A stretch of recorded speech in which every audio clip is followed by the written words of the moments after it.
All right, I think we can get started. Just checking with our tech Ben Lamb. Are we live now? Is everybody able to see us? You are live and ready to go. Okay. Well, welcome everybody to, my name is Jonathan Butler. I'm the president and CEO of 1Berkshire, and I'd like to welcome all of you taking the time to log on this morning for 1Berkshire's first virtual town hall series conversation. As an organization, as we've looked inward to how we can be the most helpful and effective in as we all maneuver these challenges right now, and certainly looking at the business community and our organizations, we realize that sharing information and giving people access to information, understanding what other organizations are doing, how different sectors are responding, is a role that we can play. And this virtual town hall series is intended to try to accomplish much of that. Today's topic is the visitor economy. And as all of you are aware, the visitor economy has probably taken the biggest hit immediately with all of this, as we've seen some drastic measures that have had to be taken. And right now, people aren't able to travel and take advantage of our beautiful Berkshires. So we've actually put together a great panel this morning. So I'd like to just very quickly welcome our panelists and thank you for taking the time. And I'll introduce you. We have Adam Davis, the Managing Director from Shakespeare and Company. We have Sarah Eustis, the CEO of Main Street Hospitality Group. Joe Thompson, the Director at MoCA. Hello. And we have Barbara Vacarr, the CEO of Kripalu. Morning. And again, thank you all. This is an incredible group of people to have this conversation with. When I think of the four institutions that you all represent, it really are our anchors and our backbones in this tourism economy. So we're excited about this discussion. A couple of reminders for the audience before we get going. This is going to be about a 40 to 45 minute long panel discussion. We'll have a variety of different questions and cover some different ground. And then it'll turn into a live, it'll turn into a curated question and answer. We have about 200 participants in this listening session right now, so we probably won't be able to get to everybody's questions, but if you submit the questions using the Q&A function on the lower part of your screen, we'll be going through, and in that last 20 minutes, we'll try to pick some questions that'll be meaningful for all of you to hear responses to.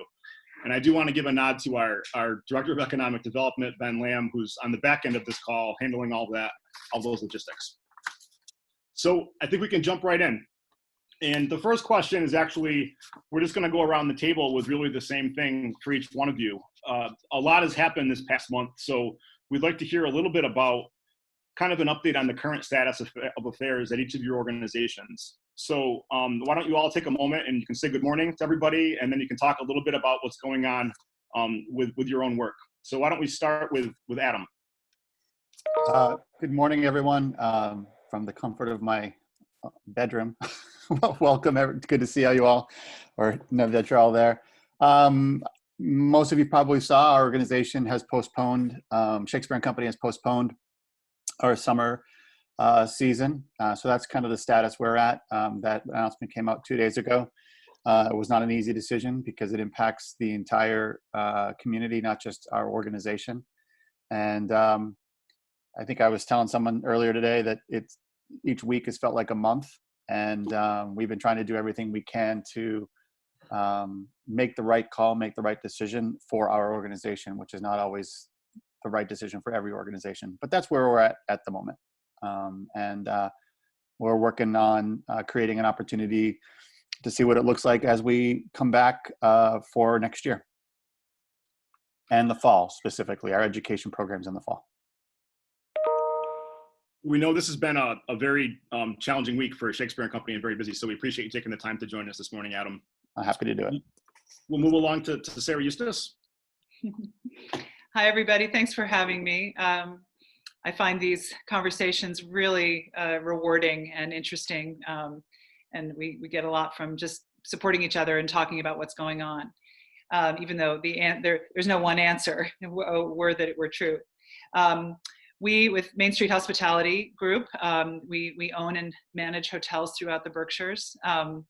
And we have been, I'm calling this week 6, because March 9th was the first leadership team meeting where we sat down and really said, okay, now we've got to start thinking about what we're going to do. So we think about it in phases. And I agree with you, Adam. My sense of time is completely distorted.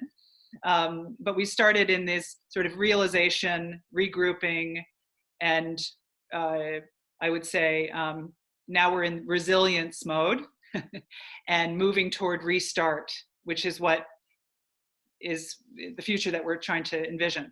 So very quickly, we had to ensure not only that we were protecting the health and safety of our staff, that we were responding to the fact that we had virtually zero revenues in the course of a week.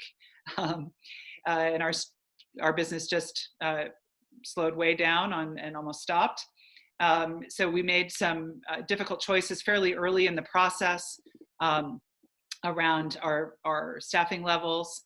However, we have maintained, we're doing takeout down at the Red Lion Inn, and keeping our staffs busy over at the Tap House doing takeout, but primarily thinking about how we could help our employees even through this time. So making sure that they were as supported as they could be, even if they were on furlough and not working with us, and offering the opportunity to come down and have a family meal at the Red Lion and stay connected to what's going on. So protecting our teams, protecting our businesses and our assets, and really thinking about how what this means in terms of the resources that we have to bridge to the future. And I know that's what everyone has been obsessed with, working with federal programs, trying to optimize those as quickly as possible.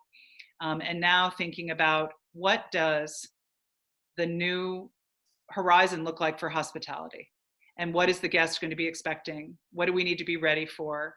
And how do we make sure, because the properties that we are privileged to steward have a lot of people who are expecting them to be there when this is over. They tell us, they call us on the phone to say, we can't wait to come back. So that's very motivating, and we have a huge responsibility to make sure that that happens. And so we'll be working with our cultural partners and with all the information that we have available at any given time to figure out what the right, most safe, most rational approach is going forward, even if it feels like it changes day to day. We're designing some scenarios to try to make decent decisions in the moment. So that's what we're up to. Well, with everything going on in the multiple businesses that your organization is responsible for, again, thank you for finding time this morning to join our listeners. My pleasure. Just a quick note before we jump to our next panelist. There was a question posed as to whether or not this session was being recorded. I should have said it in the beginning. It is being recorded, and it will be made available for future listeners.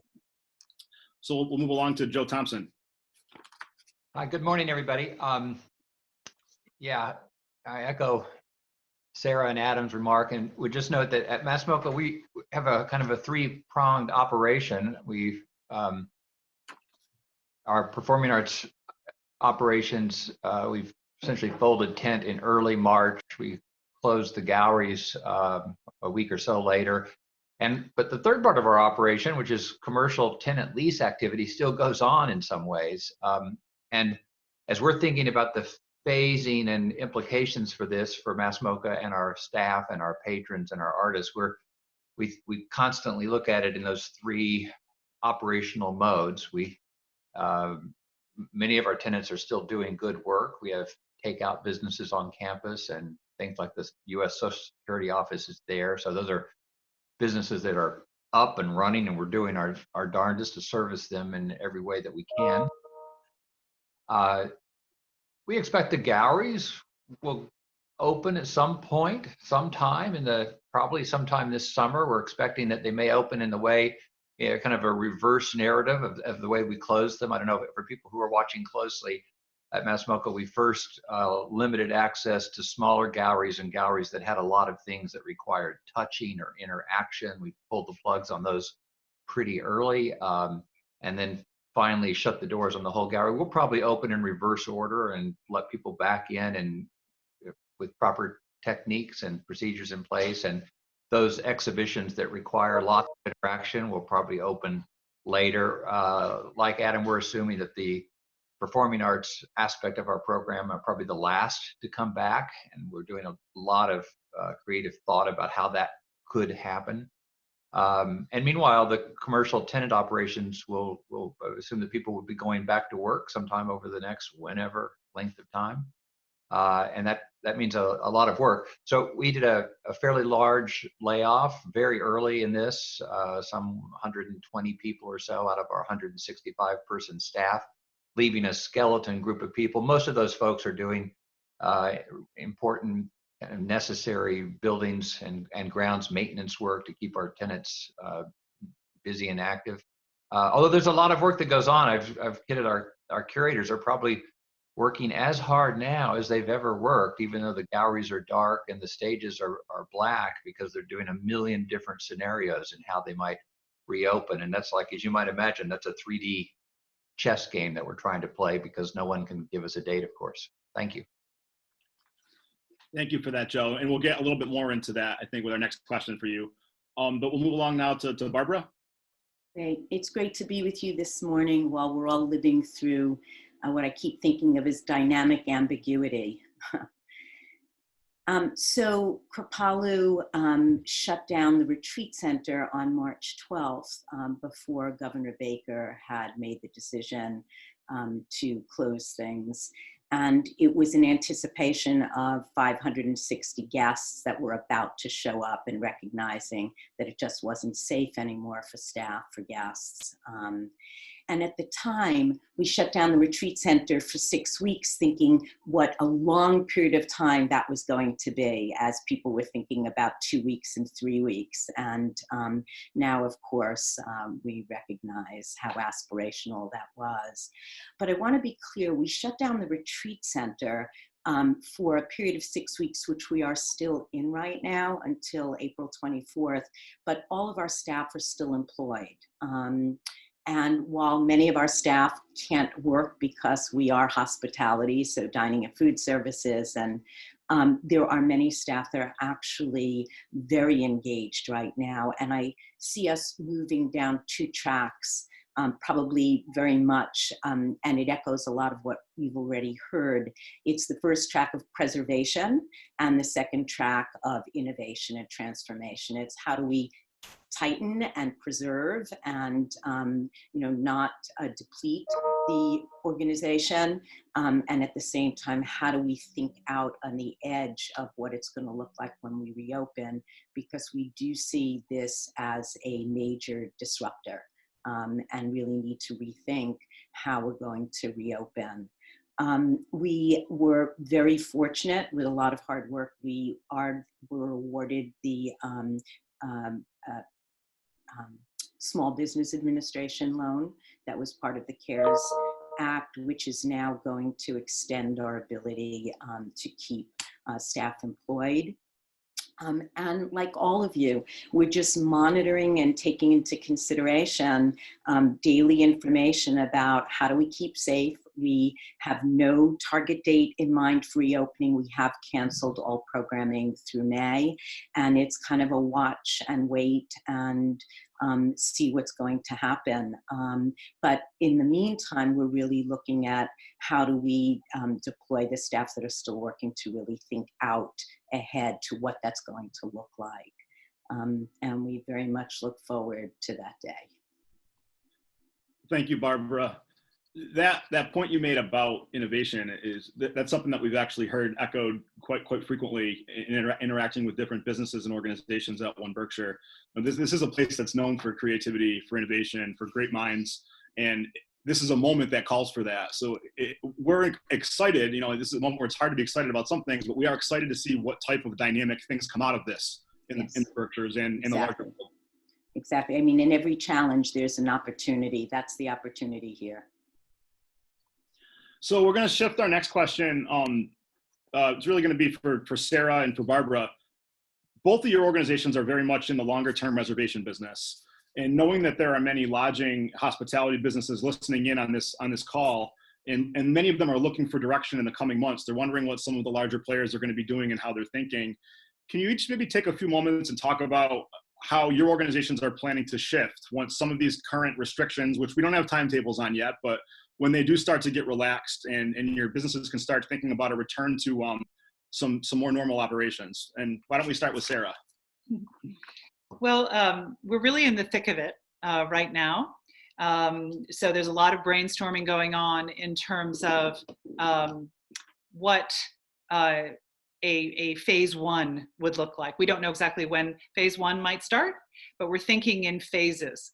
You asked about kind of longer term reservations. You know, we just had a great team call this morning where we talked about what are people saying? What are we hearing from them when they call? What are their fears? What are their hopes? And what's encouraging, which I will say to my hospitality brethren, is that even though some of our groups, certainly, and some of our bigger events actually have been doing more moving, hopefully we're encouraging them to move to the future as opposed to cancel entirely, of course. But even individuals are holding even through July because they can't wait to come and they want to see what is going to unfold. So we've had our share of cancellations, and every day deposits come out of the bank, and it's painful. But there is also, we have people calling to say, are you open? When can I come? Right? So there is going to be some pent-up demand. It's just going to have to be welcomed in a different way than it was before. Okay, so I know that's a sort of a general statement, but how we do that is going to be the key.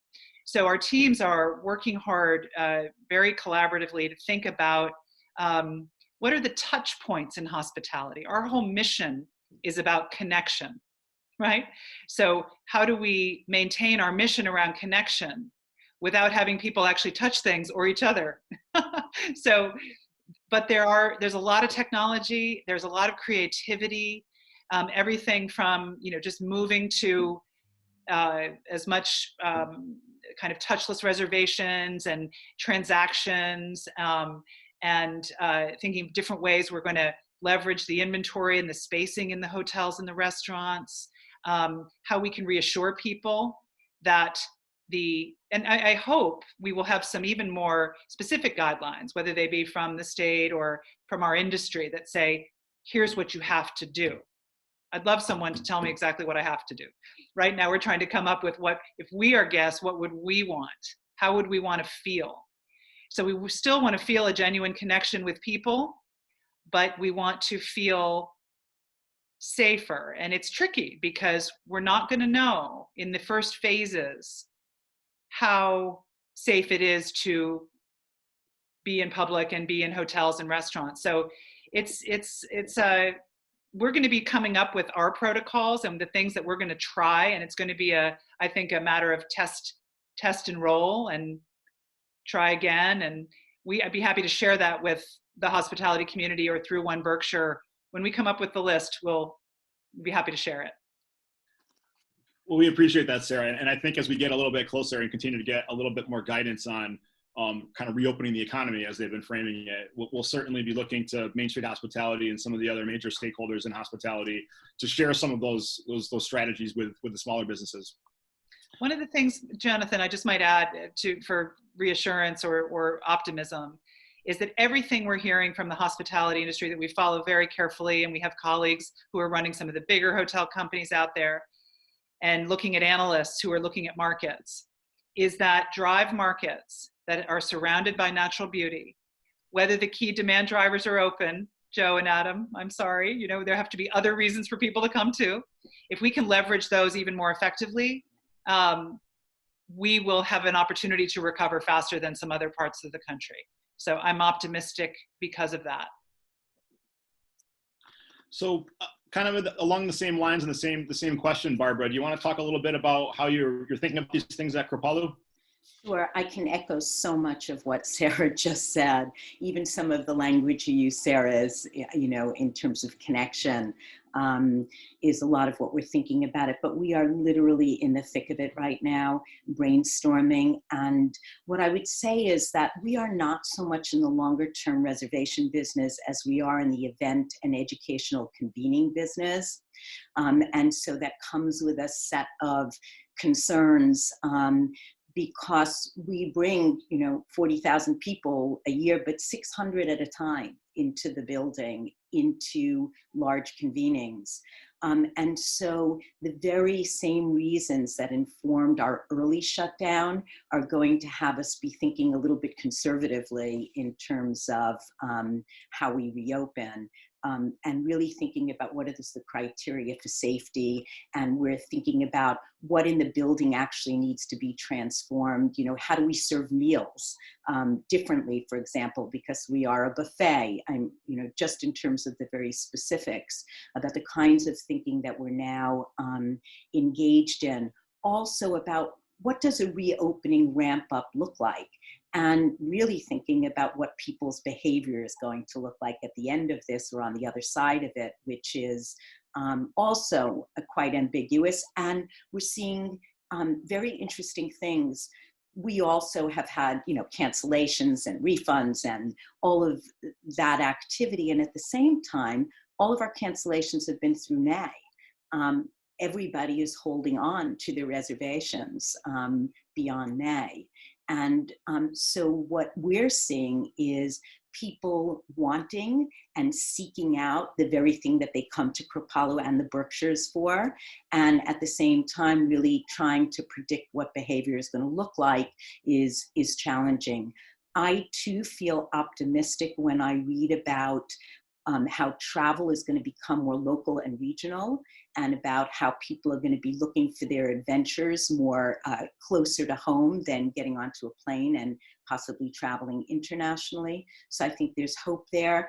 And so it's the contrast of that with how do we really think about convening in safe ways during this time. So I think, just to be very clear, we are in the thick of it, thinking about what would be the criteria for our opening, what would be the protocols for our reopening.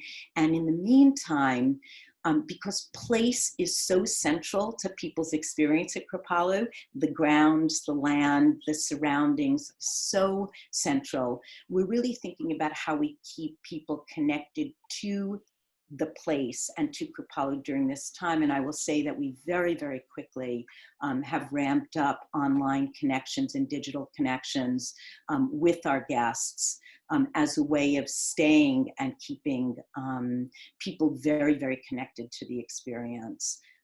And that's about all I could say at this time. It's really a monitoring and thinking about how do we think ahead to how we're going to open and what the criteria for reopening is going to be.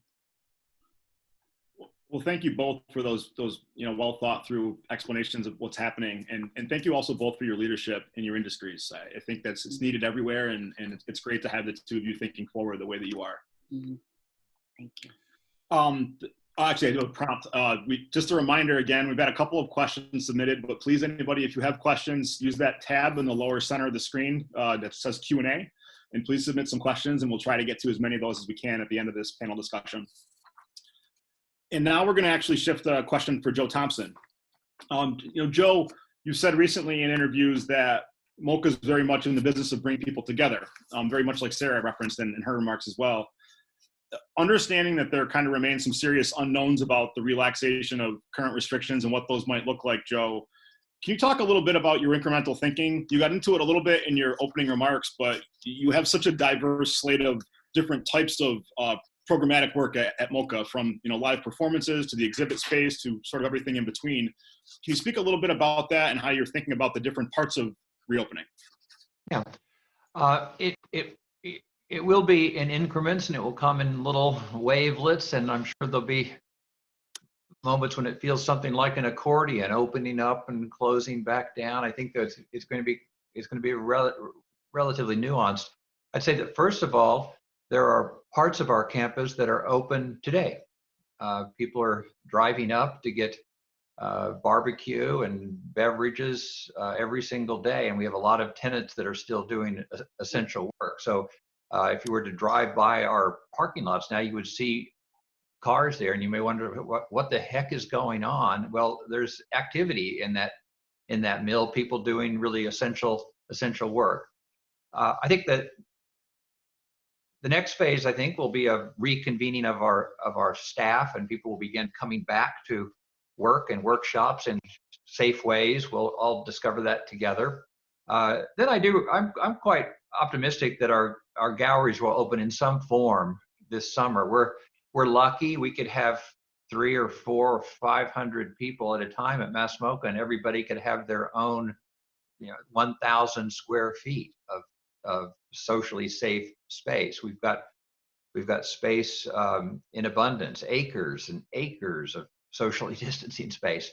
And we're going to try to figure out how to use that well. I think it will be a series of timed entry, sort of limited groups of people at a time, metering people in. We're thinking hard about the techniques for that, touchless transactions, leaving doors open, making it possible for people to come and go with great amounts of room and space around them. And we're lucky that we have that asset at MoCA.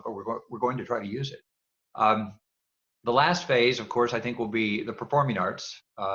It's in some ways much more difficult to think about, but we're thinking on it. And as Adam knows, a lot of people in our field are doing really interesting work, trying to think through what kinds of gatherings can be possible. There are probably some that are going to be way off into the future, but other kinds of, lower footprint, wider dispersed outdoor activities, those things will probably, human beings are social creatures. They want to be together. They're also rational creatures, and they know that the rules are changing now. And I think that institutions like MoCA and many of the cultural institutions in Berkshire County can be leaders in helping to find the new ways and in-between ways of enjoying art and culture and each other, even if it's in somewhat mediated fashion for a while. Well, thank you for that, Joe. And it has been refreshing, as you kind of mentioned in the beginning, to see people still getting their crawlers filled at Bright Ideas Brewing, and they're getting their Sunday morning donuts at AOK Barbecue. And I think our whole region is so anxious to see more of that activity on your campus. Yeah, we can't wait to welcome people back. I can tell you that. So, we're going to move ahead to a question for Adam with Shakespeare and Company. And Adam, you are in the spot of having just canceled your 2020 season this year. So, knowing that Shakespeare's not alone, there are some other organizations, large and small, that have also made similar decisions, or they've postponed their season much further into 2020. Can you talk a little bit about that as an organization? So how does that now change your approach for the rest of this year, and as you look to next year, to remain relevant, to remain focused on your mission? So what's interesting as I hear everyone talking this morning, our focus also is bringing people together and having and nurturing people and having a community, right? Shakespeare and Company is 43 or 44 years old, going on 44 in here, and it's always been about the relationship with the Berkshires and the community. And so for us not being able to bring people together on our campus has been, that was a devastating decision for us as an organization. So, we've been having a lot of conversations. Jacob's Pillow made the announcement 2 weeks prior to when we made ours. And, I applaud Pam and her team for the courage they had to be kind of the first ones stepping out and making the decision. And I just want to go back and say a little bit about the decision we made is we have long-term reservations too. We have people who bought tickets starting in November for this coming summer. And those long-term reservations, people have put trust in that we're going to be putting product on the stage that they're excited to see, and then they're going to be staying in the hospitality venues. They're going to be going to the restaurants. So we understand all of that has to works well together. And so the decision when we made it, we knew it was going to have an impact for everybody. And we need to start building sets and starting producing 2 weeks ago, for a show that's coming up in August. So those are the kind of things, and all the artists that we're not bringing back, or the set builders are not bringing back, or interns and things like that. It's really, really just devastating for us. So we're thinking about not only our employees, but how we can connect with the community. And we're working on different ways of doing that. We have a campus, 30-acre campus, that we also could figure out ways to utilize. We postponed the summer to next year, but now the day after we postpone, we're like, okay, is there anything else we can do? Not knowing what the answer is, because, a lot of it is, I don't know, but what if? And if we get the all clear, what if and what if? But using, there's a lot of content that you will all now see, your Facebook pages and your Instagrams and there's so much content that's going out there right now. It kind of seems overwhelming. So one of the things we're working on right now, and Alan Burrows, the artistic director, is really thinking through is what message do we want to be sending over the next 8 weeks, 6 months, depending on that. And how can we also work with the students of Berkshire County? So I think most of you know we do a high school fall festival, and we have education programs in the summer that they're sold out every week. And working with our high school students, are there programs that we can do online that will connect? But theater is really that human connection, that being in the same room together, if that makes any sense. And that's just not available to us right now. So this is a long-winded answer in saying we're taking each step at a time, taking the precautions. I really appreciate the question or the question that you were asking yourselves, Sarah, about what are our guests going to be expecting when they return.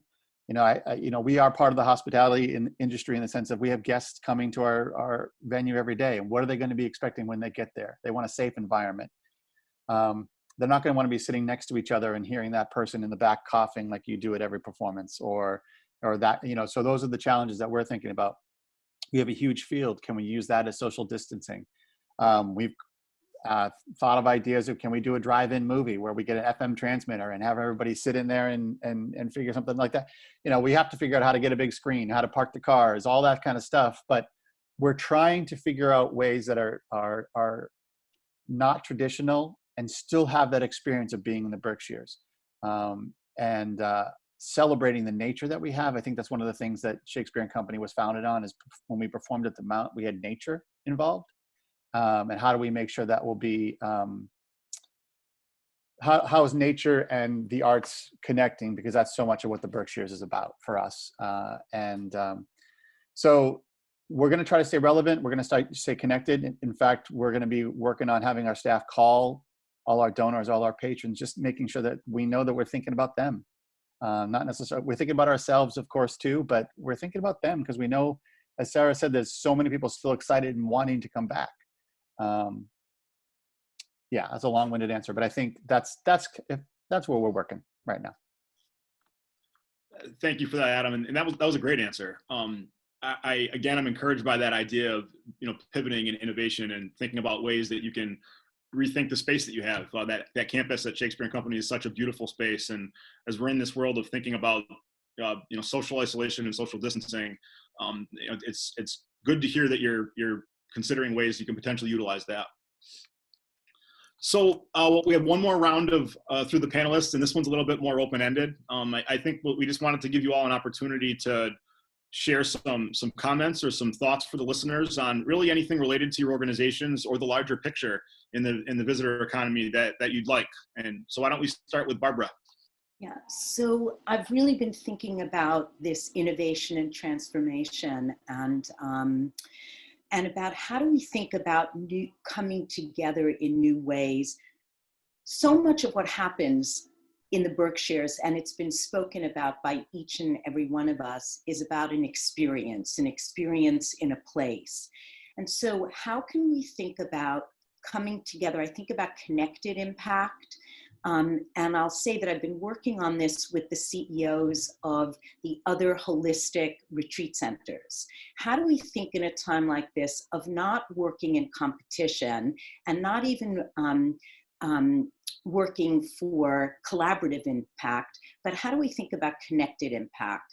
How do we think about a marketing of the Berkshire experience that is about a culturally meaningful experience, about an experience that is healing, that is meaningful, and where we come together to think that through. I know there's been some work around marketing that has come out of 1Berkshire, but I've really been thinking about how do we bring a task group together in a world that is really being disrupted, to think about the creation of an experience in which each of us is distinguished as a piece of that experience, but what we're really thinking about is a holistic experience that leverages the value that each of us has.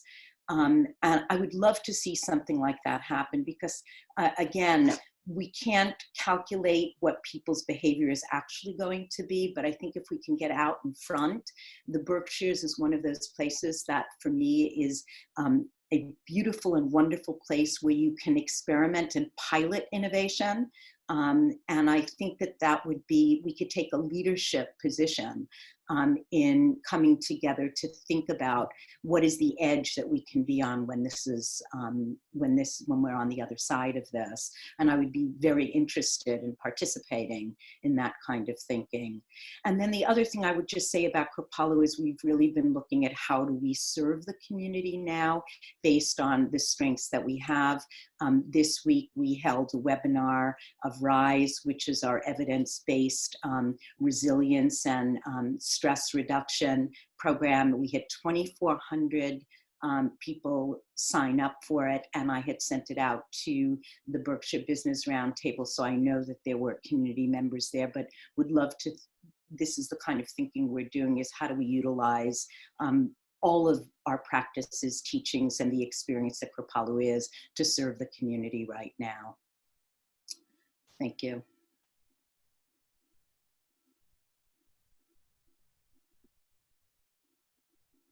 Oh, I think I was on mute. Sorry about that.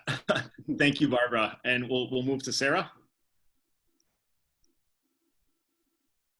Yeah. Thank you, Barbara. I really appreciate your comments. We had an advisory board meeting earlier this week, and one of our advisors said something that I thought was really interesting and have been using it all week, and it's been informing my thinking, which is this notion of what's sort of essentiality. So we've been talking a lot about essentials and what is essential, and something like this puts that into sharp focus. Shelter, food, family, relationships, which a lot of people are even struggling with those basics. So when we talk about what's essential, it still doesn't feel good to think about, you know, a weekend full of food and culture and an expensive hotel room in the Berkshires. Is that essential anymore?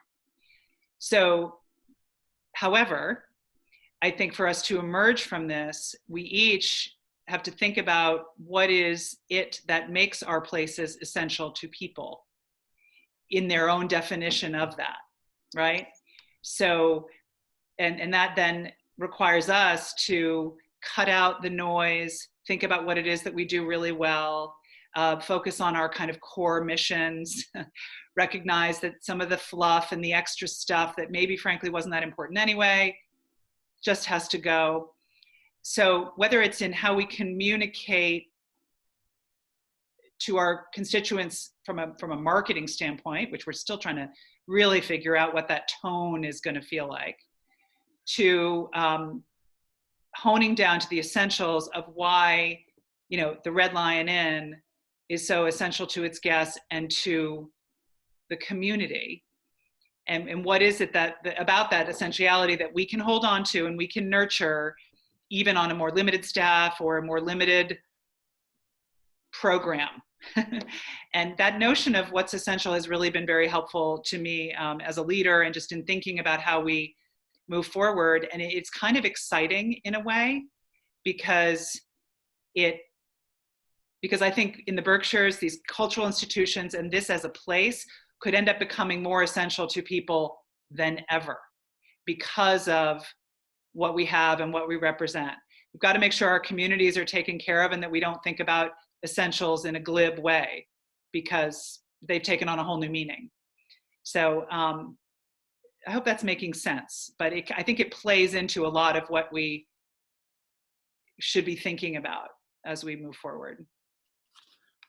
Sarah, I would just say I think that's a brilliant notion of thinking of essential, and I also like the spirit of us taking back the word essential, you know, with some positive energy after it's been used really in a way of people, you know, associating that with going to work and that being an uncomfortable thing to do right now. So, and the larger thought process around, you know, how do we pivot the branding of the Berkshires for whatever this season can yield us And then also longer term, you know, when it's a return to the Berkshires in a large, robust way, whether that be in 2021 or sooner. But I think those are critical conversations for us all to start having, and they're gonna make a big impact. Jonathan, I just want to pick up on that point a little bit and thinking about who comes to the Berkshires and why. I've been a little uncomfortable, I'll admit, with the kind of wariness that has been expressed throughout all kinds of communities about our friends from New York, who make up a very large part of our audience, and many of them have second homes. And there's a natural there's a natural human reaction to want to be careful and stay away. I think we have to be really, really careful about the way we talk about that and message it, because these are people that are here with us all the time. They're our neighbors. They're not just, you know, carpet bagging folks who come and leave. They're important in our lives. So I think that for all of us, as we need to pick our words really carefully and express any of that kind of nervousness in a way that doesn't say stay away, but actually says come back. Thank Yeah, you for sharing. to jump on that as well, is that I love the idea that isn't relaxation and mental health essential, right? And that's what, you know, Barbara and Sarah and you're talking about, and Joe, you want to be a place where you feel like, you know, what, lack of a better term, cheers. You want to be at a bar where everyone can, you know, be together and be communal. And that's what we're all, you know, feeling cooped up about right now. And so as we move forward as a community, I feel like it is essential to safely open our arms and our homes and our businesses to when it's appropriate and when it's legal to do so, and do it in a way that is respectful and with the joy that we do every year, right? You know, that's the thing that right now, you know, people are feeling anxious or, you know, cooped up or whatever the word is. We gotta bring joy. We gotta bring a sense of adventure, a sense of excitement, and experience of freedom. And that's what the Berkshires meant to me when I first got here. There's a freedom here that you may not be getting in a major city, but you can come out here and kind of let go a little bit. And if we can do that, that's kind of what we're thinking about as we come back. What can we do as an organization to bring that creativity, to bring that joy, that fun, and what we're hoping to do is celebrate with everybody at the right time. Oh, Joe, you're muted.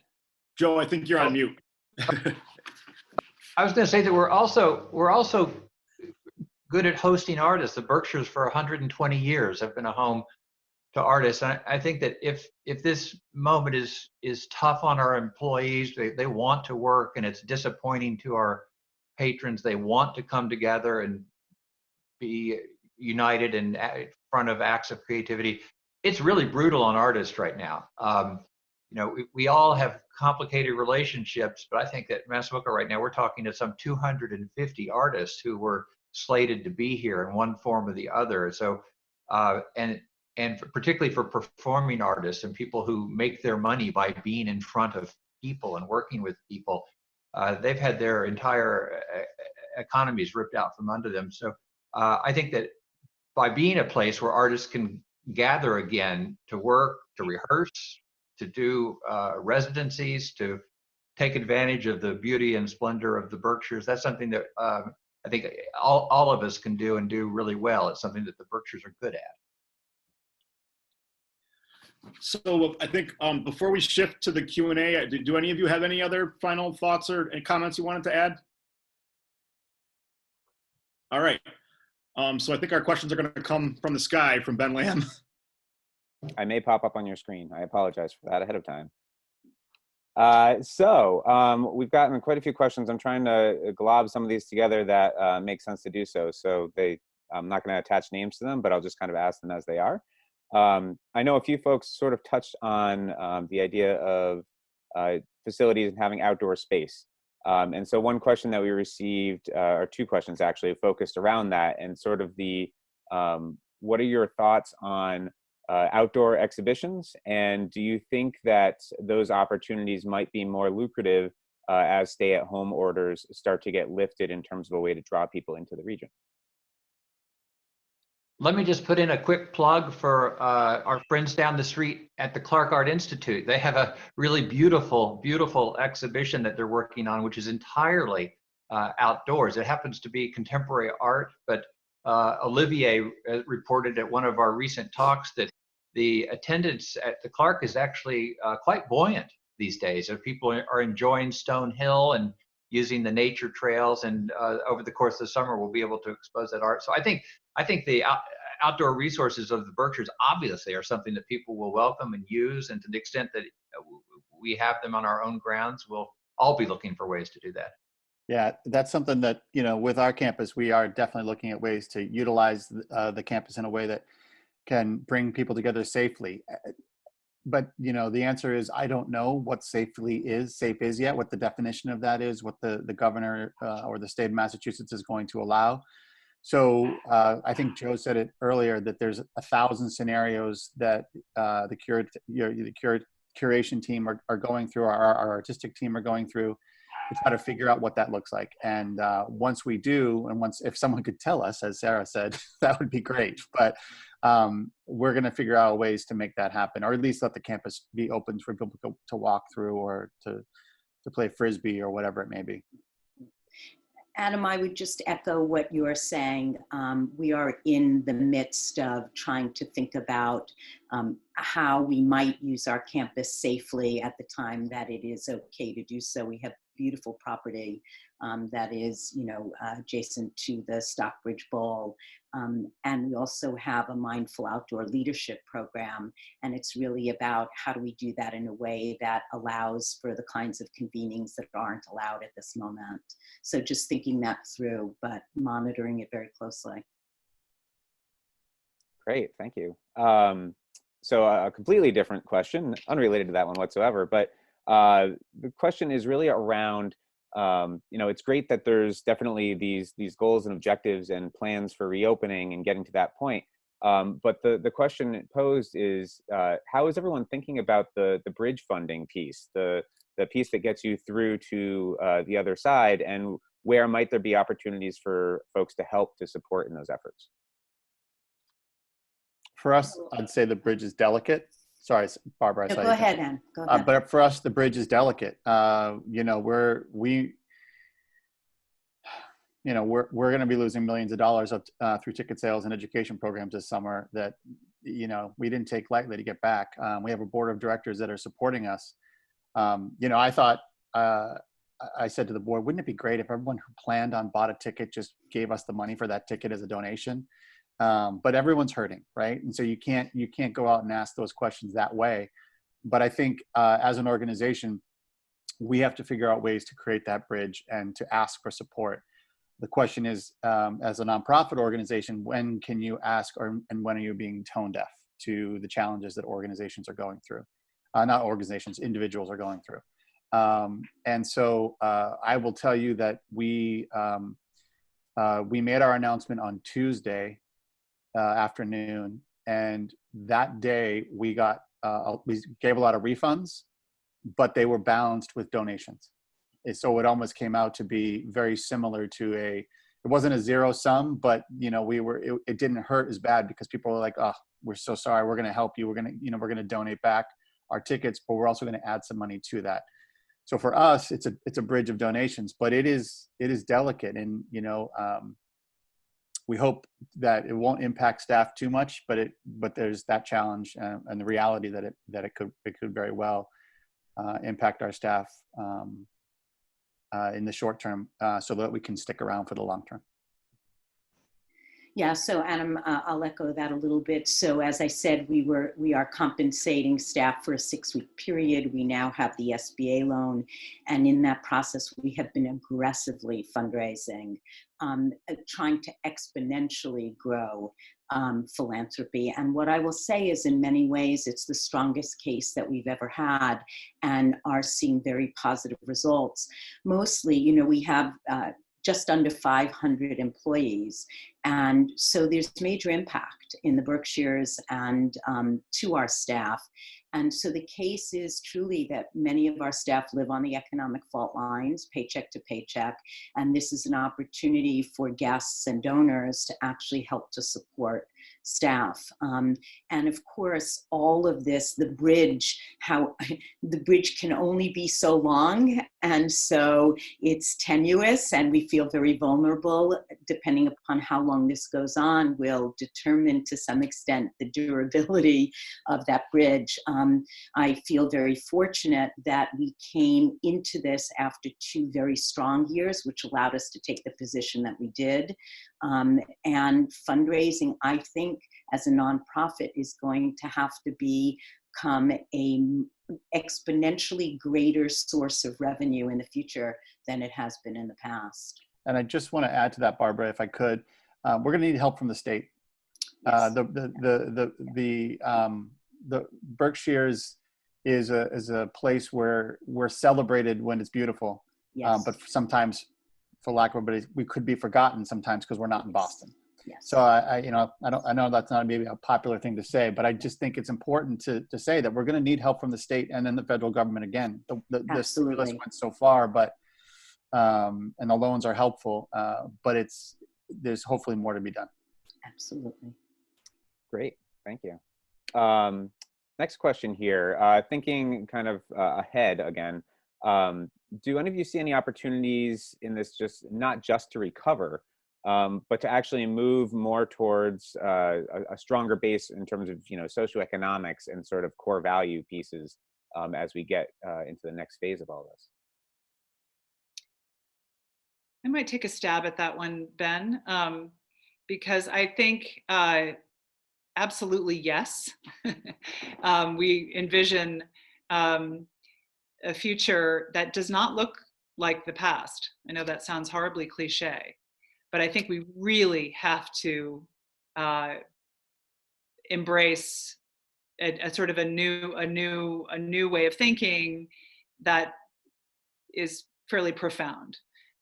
So in terms of our company, which is the only it's the only for-profit on the panel, although there are days when, we have to think about how I might switch my status. The way that we're thinking about recovery, and not just recovery, but how to emerge kind of triumphantly from this. It's going to take a while, and that's okay.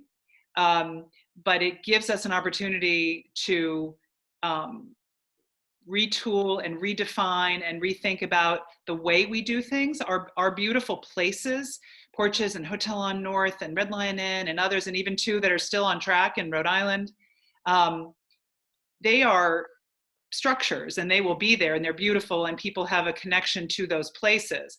But how we steward our businesses, retain their or reassure their sustainability for the future is just going to require a lot of real innovation. And I think that even though in our hospitality industry, a lot of our colleagues, there will be a different kind of landscape that may not have all the hotels and restaurants that it did before, sadly.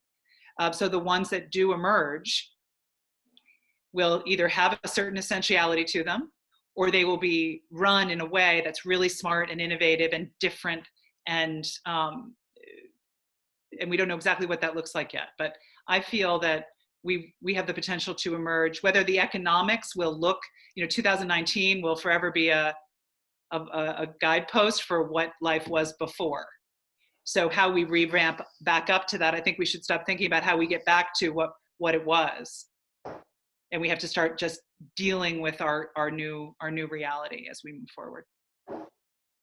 I think it's going to be interesting to see how the Berkshires respond compared to, say, the great wave of industrial closures, the monolithic closures that happened in the 1980s and 90s, when you lost these big behemoths that occupied such a vast central role, Sprague and GE, et cetera. It's a different time now. It's a different economy in Berkshire County. Mayor Bernard, in that recent Globe article, pointed to it. There's more, I think, a little more elasticity, buoyancy, entrepreneurialism. There's a lot of more diversified, smaller pockets of energy throughout the county instead of one or two big industrial centers. So it might be a little different than it was in the 80s or even in the 2008 financial collapse. There's a lot of creative energy and thoughtful souls who are living here. It's going to be a case study to see what happens next. Great, thank you both. This is gonna probably be our last question just because we're coming up on the hour, realizing. And we do have a lot of great questions here. Unfortunately, we can't get to everyone, but this last one here is actually from Heather Bolger from Mass Hire, and very specifically asking each of you if you have anything to provide on this one. Do you have concerns about the workforce returning to work? And along those lines, might there be any specific new trainings needed or new education needed to get people ready to re-enter that providers in the area might be able to ramp up to support you all? I would say we certainly do have concerns. On March 9th, we had a staff of closer to 300 at all of our properties in our central office, and that number is very different right now. So we have some very skilled, talented people who we can't wait to have back to work, and how we progress toward that is going to be the question. But I think working with Mass Hire, working with MCLA, working with Berkshire Community College, kind of getting thinking about how people may transform and move into different industries and get more cross-training so they're even more marketable and hireable, I think is something that we really need to be thinking about. Again, I'm hoping we can bring everybody back to work. It just may take us some time. So it's a big concern. It's probably the thing that keeps me up the most at night. Yeah, the skill set that each one of our staff members have is so specific to what we do as an organization. And, if there was furloughs or if there was layoffs that come down the line, of course, they're free to go get another job because we don't have a job right now. So I worry about that. But then filling it with the right type. I already know that organizations in the Berkshires had a hard time filling positions, period. So, there may be some more competition now that everyone's looking for a job. I'm not sure how that will lay out, but I think it's really important that we understand the parameters in which we are allowing people back to our organizations. And if so, then that skill set will need to be, the parameters will need a specific skill set in training. Yeah, and I would just echo, Sarah, it is the thing that keeps probably all of us awake the most, with close to 500 employees who are currently all employed. But again, not knowing how long this is going to go out into the future, I can't see into the future. And it is, I'll make another plug, it is one of the reasons I think having a task group that's really thinking about the local experience, the regional experience, and economy is really important. When I think about the 40,000 guests that come, it's our employees, but it's also all the vendors, the local vendors that we use for food, for construction, for capital investments, and the impact. We had an economic impact study done a year and a half, 2 years ago, and it reflected $56 million impact just in the Berkshire region. And so that's huge. And so I think about if we can come together to really be thinking about what this Berkshire experience from a perspective of essentiality is going to look like, we could also be thinking together about what does that mean collectively about employment in the area. I think there were 1,500 open positions or 1,400 open positions before the pandemic hit. And so really thinking about what that new economy, what that innovation, what that transformation is going to look like can also help us think about what it is that people need to be retooled for. Well put, Barbara. One thing is for sure, the centrality and importance of the gathering economy has become abundantly clear over the last few weeks. Well, I think I'll wrap this up with one very quick response to each one of you. Each of you are leaders in your industry, in your sector. You've led organizations throughout your career. For all the listeners out there on this webinar, why don't we just quickly go around, and if you could share one more positive or aspirational thought or suggestion to the listeners, what might that be at this moment? You can just jump right in, whoever's ready. I'd like to share with you a piece that I read to my senior team yesterday, in the midst of very challenging discussions, from The Art of Peace. And it really spoke to me at this time in terms of sort of the preservation of what is and the looking ahead to transformation. And it felt very inspirational. Even though our path is completely different from the warrior arts of the past, it is not necessary to abandon totally the old ways. Absorb venerable traditions into this new art by clothing them with fresh garments and build on the classic styles to create better forms. Beautiful. I wish I had a Shakespeare quote or something, but I should, but I don't. My thing is, I worked for an organization in 2008 when the crash happened then in LA, and I learned that plan during an economic crisis so that you're shovel ready when we bounce back. Yep. I think as long as we're throwing out quotes, Warren Buffett's famous one, which is, "A crisis is a terrible thing to waste." So that plays to what you said, Adam, in terms of using it and really digging deep to figure out what we can learn from it and how we affect the future. I've been inspired just by the resilience and resourcefulness and inventiveness of many of my colleagues, of people who are making things and figuring out new ways of working that I could have never have dreamed of. And it's just amazing to me to watch people who care deeply about this community and about our institutions finding all kinds of great ways to carry on in some ways. And sometimes it's not just carrying on, it's to make new, exciting products that people need, services that people need, or just gestures of support for each other. It's been really, it's been joyful to watch people in action. Well, those were very good responses, and I'll let the audience know that you had no prompt for that. Those are all off the cuff, so very well done. So we're going to wrap up now. I'd like to first thank all of our listeners who took the time to listen in. Hopefully this was beneficial in some ways, and we'll continue to do it. We could probably do another tourism economy conversation in a couple of weeks. I think there's layers to this, and there's more voices as well that we would love to get engaged. I'd also like to thank you so much to the four of you for your time and your energy.